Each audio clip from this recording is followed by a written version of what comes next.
जय माताजी मित्रों। तो જોઈ શકો છો અમે ખેતરમાંથી લીલું શાકભાજી લાવ્યા છીએ। એમાં જો ચોરી વટાણા ભીંડા તુવેર બધું જ છે મિત્રો। તો પહેલી કાકડી છે, પહેલું તો આપણે કાઢીશું ફુલેવાર જોઈ શકો છો મિત્રો। અને બીજું છે પાલક, લીલી પાલક ને પાત ગોબી છે।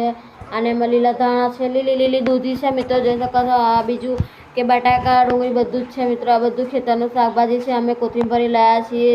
જો આ બટાકા છે એના લીલી કેટલી સરસ દૂધી છે। આ તો અમે હળવો બનાવવાના છીએ મિત્રો। ફુલેવાર છે અને બીજું કે આ લસણ પણ લીલું છે, લીલા ધાણા છે જોઈ શકો છો। અમારા દૂધી અને પાલક છે જોઈ શકો છો। બીજું અમે એક તગારામાં ભરી લઈશું। ડુંગળી બટાકા મૂકી દીધા, થોડીક કાકડી હતી મૂકી દીધી, લીલી દૂધી છે મિત્રો એ મૂકી દીધી છે, પાતગોબી મૂકી દીધો, ફુલેવાર મૂકી દીધો। હવે આપણે પાલક મૂકી દઈશું અને પછી થોડાક લીલા મરચાં છે તો આપણે ચાવડીમાં અલગ વેણી લઈશું। હવે મેં એક કોથળીમાં લીલી ચોરી ભરી લીધી છે, ભીંડા અને વટાણા ને ગવાને એવું જુદું ભરી લીધું, લીલા ધાણા મૂકી દીધા છે મિત્રો।